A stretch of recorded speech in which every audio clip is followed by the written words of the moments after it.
from NHCSR here. It is April, and we are in that funny nether region between the depths of winter and the growing season when it feels so nice and so warm and we're out and about enjoying ourselves. But it's not quite warm enough to get really serious about our vegetable gardens. Or at least a lot of home gardeners are holding off on planting a lot of their vegetable crops until their frost-free date. That frost-free date is the average date of the last freezer frost in the spring, and that is based on historical data. So it'll vary from year to year, region to region. This is to avoid being caught unawares with a late in the spring frost that could cause damage to a plant, either killing or maiming delicate young vegetable plants. It is also because temperatures just aren't quite that conducive to growth yet. If you are starting from seed and putting a seed into cold soil, it will just sit there like a sitting duck, in case there's soil pathogens in there that'll get to that seed before it germinates. It's worth just waiting until the soil warms up. Commercial growers certainly already have cool season crops in the ground going, and a lot of them deploy season extension techniques to get cool season crops as well as some of our summer crops to market earlier in the season. Often there are a lot of economic benefits to getting stuff to market earlier. How do they do this? Several different ways, but two of the main ways that commercial growers will extend their season earlier in the spring and sometimes later in the fall is plastic mulches and row cover. So commercial growers will create beds that they cover with a thin film of black plastic mulch. It sits right on top of that soil surface. Solar radiation warms that black plastic, which warms the soil below, and it optimizes the amount of hours of optimal temperatures those plant roots receive, and that can be very helpful for growth. Row cover, on the other hand, goes over all of that, and it holds a blanket of warm air over the ground during cold nights. Solar radiation comes and heats up the air and the water around those plants. You throw a blanket over it and it just keeps it there overnight. Now that kind of thing really only buys you a few degrees of protection, or it just shortens the period of time your plants experience below freezing, which is usually all you need this time of year, but there are certainly limitations. You may have heard of Agribon, Rime, Duraspun. These are all lightweight, non-woven fabrics, so it's usually some kind of polyester material that's like squished into a material that is thrown over plants for frost protection. And so these growers are often removing and replacing those row covers in order to get that protection. As long as these row covers are super dry, so often inside tunnels, you can throw them right on top of the crop. They call this a floating row cover, and that can be just fine.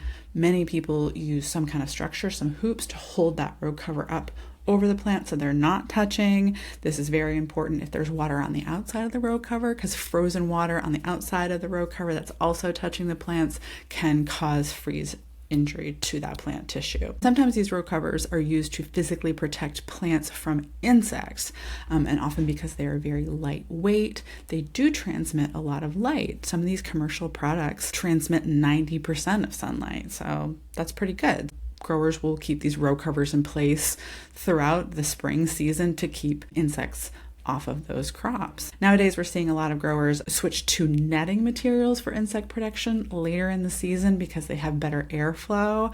But, good old non-woven row cover will really do the trick in a lot of situations. But I digress because I have a very different question, one that might be more pertinent to a home gardener. Can we repurpose old bed sheets for a similar purpose as row cover in smaller home garden vegetable plots?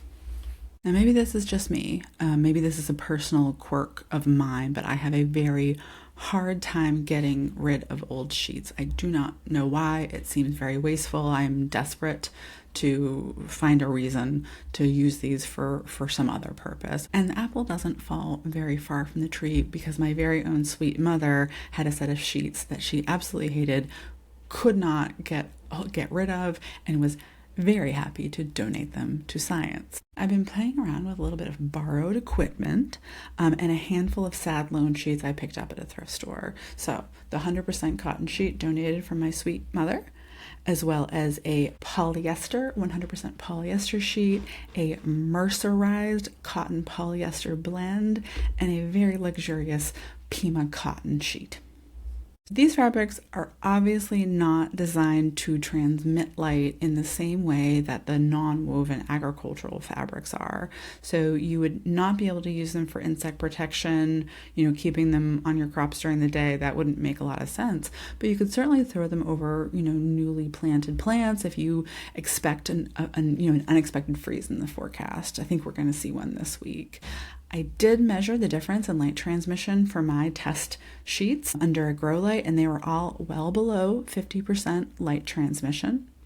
And, this is going to be impacted by the type of fiber and the weave. I took some pictures of what they look like under magnification to demonstrate what I'm talking about here. Here is the polyester sheet. Here is the 60-40% blend.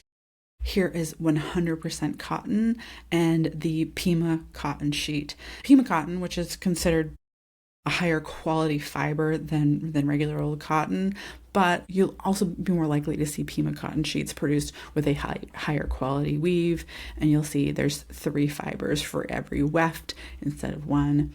Very luxurious. Something else that I am a little bit concerned about is the amount of water they'll hold on to. The amount of water these materials will hold on to will vary based on what they're made out of, as well as that weave. How much water they hold on to could also impact how good they are holding that blanket of air close to the ground at night. So polyester is a synthetic fabric, a petroleum-based product that is processed into something that mimics natural fibers, but with much more durability. And I am going to guess that this sheet will have the lowest water holding capacity just based on that. The sheet with the cotton polyester blend is mercerized. I'm not really sure what this means. I read about it and it says they take extra steps to make a polyester that's closer to a mimic of natural fibers. Cotton comes from the seed pods of a cotton plant, so a natural fiber. I think that would be pretty good at absorbing and holding water. And like I said, Pima cotton is a variety of cotton that is a higher quality fiber in general. Here's what those same materials look like saturated with water. I had little 10 by 10 inch squares that I dipped in water, let them drip off until they stopped dripping, and that was a saturated sheet. You can definitely see that there's a little bit of variability in how much they weigh and how much water they hold. Looking at these data, it looks like the cotton blend, the regular cotton and the Pima cotton were kind of the same, where polyester is just not holding on to that water. And that makes sense to me. So each of these sheets I was able to cut into, a few of these different sample squares I've been playing around with. I also cut them into uniform sizes, 36 by 72 inches, and threw them out in the yard just for a quick and dirty 24-hour cycle. I was actually pleasantly surprised at how well they did at buffering these nighttime temperatures just on this one night that I looked at. I don't see any difference between the 4 materials here in terms of how they buffered nighttime temperatures. They did equally well at doing that, just buying you a couple of degrees of protection.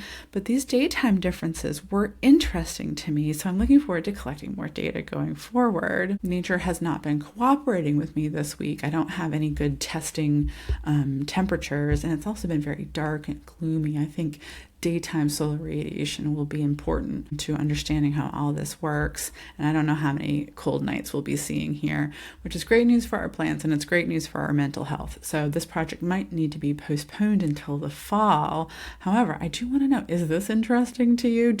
What do you want to know? Do you use sheets to protect your plants in the spring or fall? Let me know, and thanks for listening.